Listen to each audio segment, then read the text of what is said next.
ही जी डाळ बनवलेली आहे ही डाळ बनवल्यानंतर याला पॉलिश पण केलेलं आहे. ओके, पॉलिश केलेला माल तुम्ही बघू शकता की किती छान क्वालिटीचा आहे.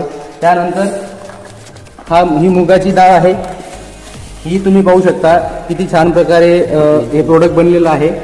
ओके, यामध्ये तुम्ही ही सुद्धा पॉलिश केलेला माल आहे. हा खूप चांगल्या प्रतीचा, खूप चांगल्या क्वालिटीचा हा माल आहे.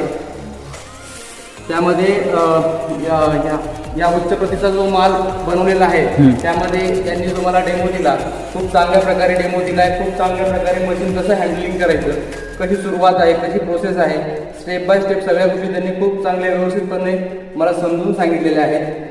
ओके, त्यानंतर एक पॉलिशर मशीन आहे. त्या पॉलिशर मशीनमध्ये इथं पॉलिश कसं करायचं हे देखील त्यांनी खूप चांगल्या प्रकारे एकदम सोप्या भाषेमध्ये मला समजून सांगितलंय की कुठून माल टाकायचा आहे.